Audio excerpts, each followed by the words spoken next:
All right, continuing with my design. So I created a lot of this just with straight lines and straight anchors. And I showed you how you can use the Convert Anchor Point tool. It's underneath the pen tool to change things into curves as needed. So if I want to do that on the inside, I can just click on this, drag it out, figure out that curve that I want. And if I don't want it on the other side, I can move that one end in. But there's another way that you can adjust your curves. That's actually really helpful, and it's a newer addition to Illustrator. And to show you this, I'm going to make the opacity back to 100, so these solid black shapes.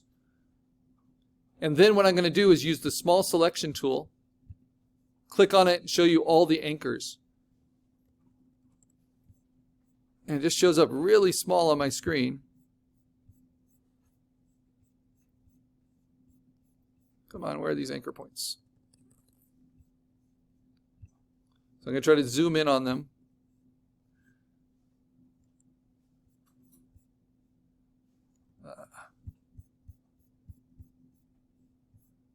So you can kind of see them, these little white dots that are like offshoots of the anchors. These are rounding corner tools. If you hover over them, you'll see that little arch under your selection tool. Now, they do just like what you say. If you click on one anchor, just like you were to move it, and then you click on that rounded arch, you can round out any corner. Now, this doesn't do it by converting that anchor into curves. Instead, it splits that one anchor point into two anchor points that each have curves just on one side. So it's a really helpful tool. Where might it be useful for me?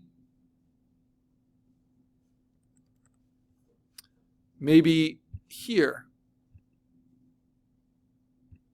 I can round that out just slightly. Maybe here, I can round that out just slightly. If you select all of them and then curve them, it will curve them everywhere. Which sometimes you want, sometimes you don't, right? That would get rid of the hard edge on my shapes. So instead, you can kind of see selectively where it might be useful. And we're talking about subtlety of these cutout shapes. So those rounded corners, I kind of like. So now I have to do it to all of them. Now what's nice about the rounded corners is they have a limit. You can only go so far, right, until those anchor points merge with the other anchor point. So again, it's a pretty safe thing to experiment with.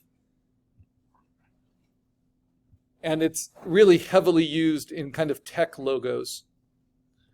So you'll see that rounded, everything's a rounded rectangle, right? And it's a little overdone, but that's the way it is. Okay, so look at the difference between what I drew with the blob brush and what I can control with the pen tool. So I can get a lot sharper, cleaner work with the pen tool. But when you need speed and you need just to get something mocked up, you can always refine the anchor points later. Often I just rely on my favorite tool, which is the pencil tool. And it's my favorite because not only can I just redraw things,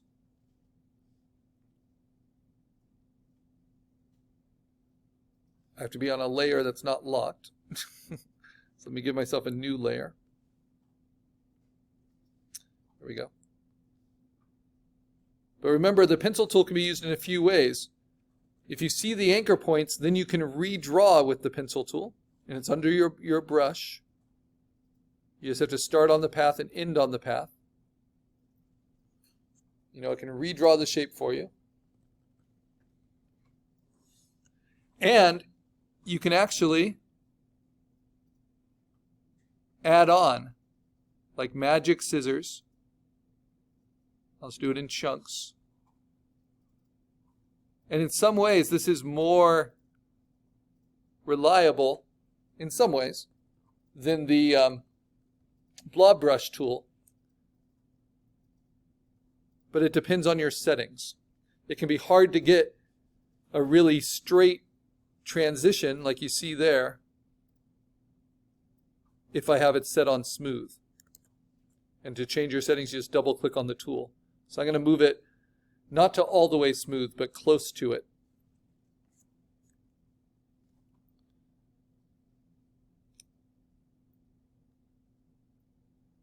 I can unlock this, and I can simply use my small selection tool to just drag the anchor points down so it overlaps, right? And then I can actually merge these together using the Pathfinder. So this video will be all about using the pencil tool to kind of mock things up pretty quickly, because it makes more sense. But it might give me more anchor points that I need. I'm just going chunk by chunk, like I'm cutting it out of black paper,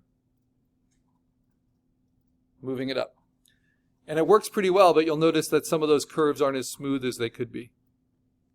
And that's where the smooth tool comes in, which you can add. It's not in the basic tool set, but you click on those 3 stars and you can find the smooth tool. And I keep it with my pencil tool and my brushes. Okay, let's keep penciling. So for instance, this nostril, this kind of organic shape, this is a perfect instance for the pencil tool. Fill it in with black. The mouth here, I'm going to hold down Command to get to my small selection tool. Once I see the anchor points, I can continue drawing and add on. Unlike the blob brush, it's not going to automatically merge with overlapping layers, but I can always merge them with the Pathfinder after the fact. But you have to start on the path and end on the path. So you see how they're not merging there, but if I use the Pathfinder and I select them both, they will merge. And now I can edit all of this together. So I can use that pencil tool and now fix the subtleties of this smile. Now this requires a little bit more like sureness of hand, a steady hand, and it's definitely something that takes practice. Even just starting and stopping on the path rather than creating new ones. But with things of a lot of complexity like this, where there's inside and outside edges to everything, and I would have to plot a lot of anchor points with the pen tool regardless, this is really helpful. Now I think that's actually a little too smooth, so I'm going to set it right to the middle. And it just depends on the shapes you're trying to make. So I want this to have more kind of edginess to it. So I took some of that smooth off.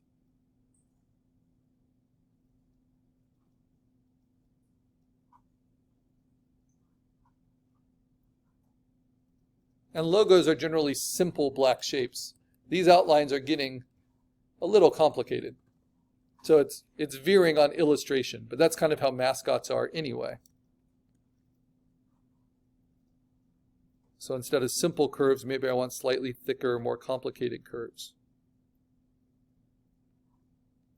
I can at least experiment with it. And then where they get wonky, like there, I can use that smooth tool.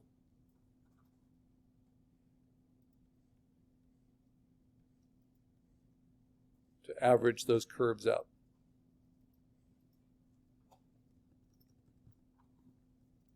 I also want these black lines to be thick enough that they're still visible from a distance.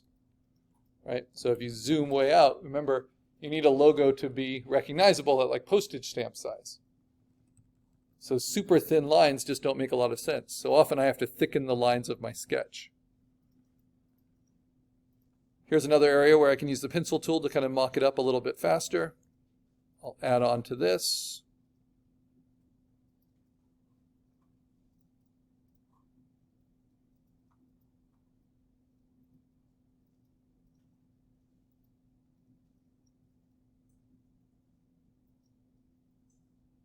And then just even long curves are really tough. See, that curve is terrible, but this part's nice. Then I can adjust the bottom here. Oh, I need to unlock that.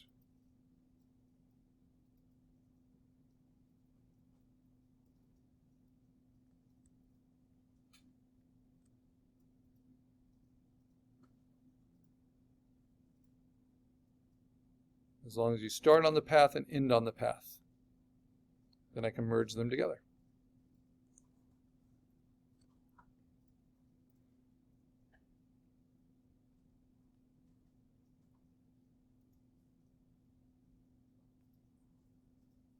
Now this is going to give me a lot of grief, like trying to get that bottom curve on the visor not to be weird.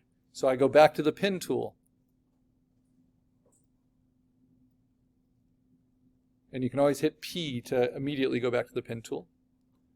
Give myself a little bit more space on the screen for this.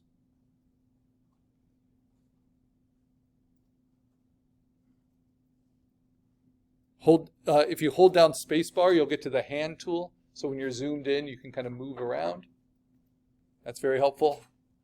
Okay, and now what I'm actually going to do is I'm going to start a new path.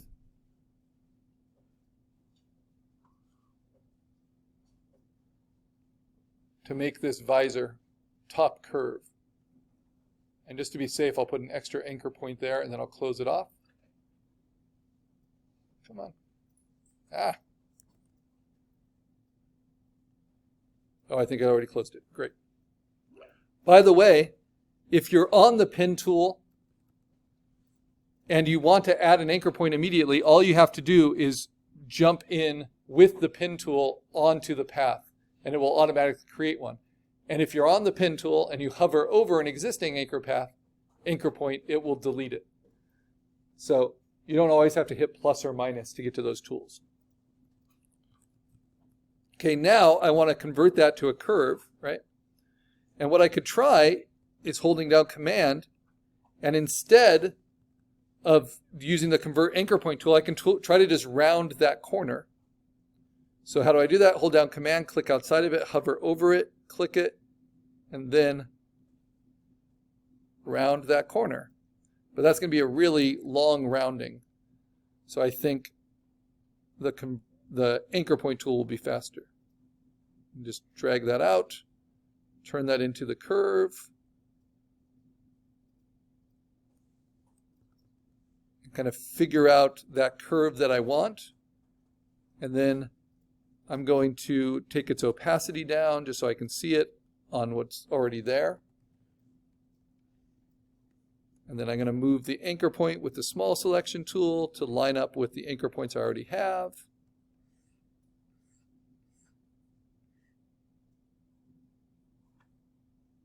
Jog that one up a little. Yes, that curve looks good. So now that is a separate one. What I'm going to do is lock everything else. So I only have this one selected. I'm going to use the eraser tool. Now the eraser tool you cannot set to smooth like you can for the pencil tool or the blob brush, but what it's great at is removing content from a path, and it will create anchor points as it removes. So you can set the size, and I'm just going to erase it on this side because I like the bottom side of the path. I'm just trying to get that top angle. So you see I'm just erasing, and it's creating that those anchors for me. Now I can select the one behind it, and I can erase from the top edge of that.